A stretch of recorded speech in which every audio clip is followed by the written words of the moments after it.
Ladies and gentlemen, it is day 22 of our winter backpacking tips series. So basically, you guys know it already by now, but I'm going a video a day for the entire month of January, bringing you guys 31 winter backpacking tips. If you missed all the other ones, go ahead, right in the description basically there's a link to the playlist of all of them, so you can either stop here or watch this one but start it all over again. There's a lot of value. What I'm bringing to you guys in this series is literally applicable tips that I wish I knew when I first started when I was 18, because it took me the better part of a decade to kind of not only learn these tips, and then another half of a decade to perfect them and really understand how they all work. So I'm giving it all to you guys for free. Make sure to watch it all. Make sure to subscribe to the channel so you don't miss anything. We're still in the how to sleep warm theme basically of that series, and today we're talking about sleeping bag. What you need to know about sleeping bag is pretty simple. There are two kinds of sleeping bag that you can get. You can get basically a down-filled sleeping bag or a synthetic sleeping bag. Both of them, if it's rated to the proper temperature, will do the job just fine. What you do need to know is that a down sleeping bag can compress much smaller, so it's easier to pack in your bag, as well as it's going to be a lot lighter. A synthetic sleeping bag, especially the -31s, they're huge. They're going to be taking a lot of room in your bag. But if you're carrying it on a sled because you're just, you're not really backpacking, but you're more winter camping, that might be a really good option. But they're a lot bigger and a lot heavier. But here's, why you would go for one or the other is that down insulation is absolutely useless when it's wet. Synthetic insulation will work actually pretty well if it does get wet. And you might ask yourself, Marty, why in the hell would I get wet in the winter?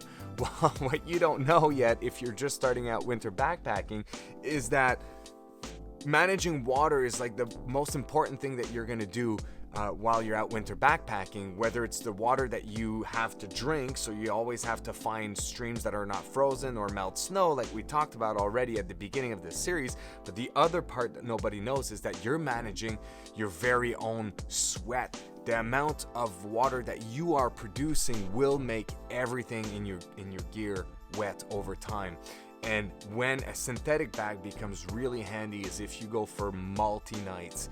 So with a down bag, every night that you sleep in, you're going to create condensation in the tent. That's going to fall on your bag, and your bag's going to slowly get a little bit more wet on the outside of the time. And by day 3, it's not going to have the same performance value. And if it's really cold, you might regret picking that bag. Compared to a synthetic bag, you're going to be able to go for 4 or 5 days without having that problem, because it's going to be able to perform really well, even though it's going to have a lot of humidity stuck in it basically. Because we're not talking about dumping a bucket of water on your sleeping bag. We're talking about literally the sweat, your own heat, and the condensation that's being created from all of that. So, and the last thing, so that's the first thing you need to know, so you can pick the right one. And always, down sleeping bags are also a lot more expensive than synthetic bags. So depending on your budget, that might also guide your choice.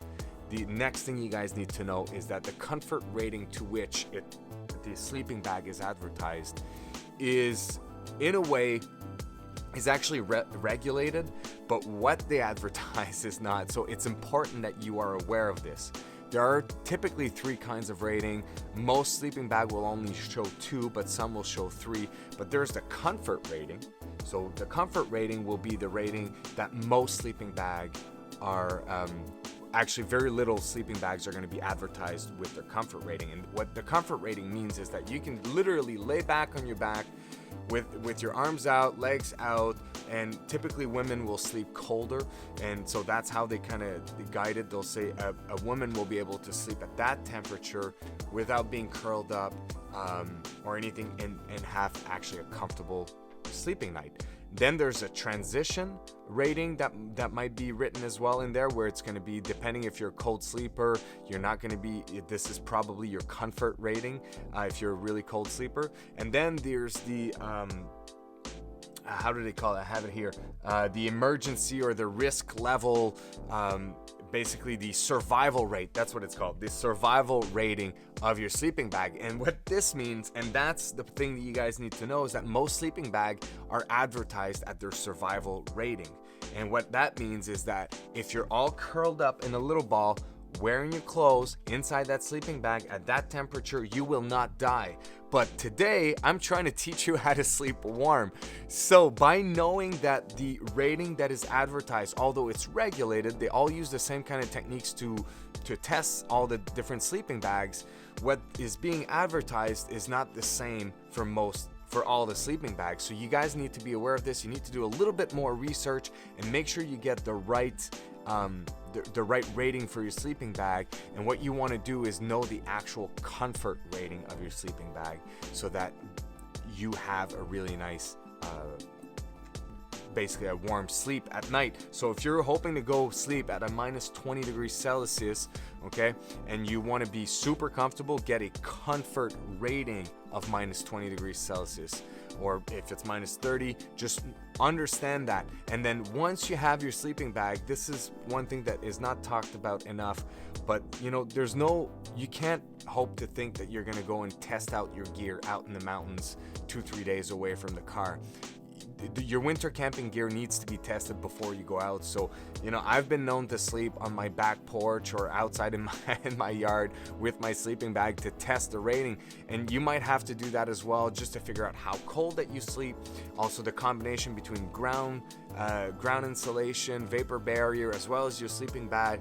It's important that you know yourself to which temperature you can go to, and that just requires trial and error at some point. So you want to make sure that you get the proper rating for your sleeping bag, but also make sure that you test it out before you go out. Hopefully you found some value in this video, guys. Make sure to like this video, make sure to subscribe for the channel for more, and I'll see you guys tomorrow because we're going to continue. I have a couple of more tips on how to sleep warm in the winter. So peace.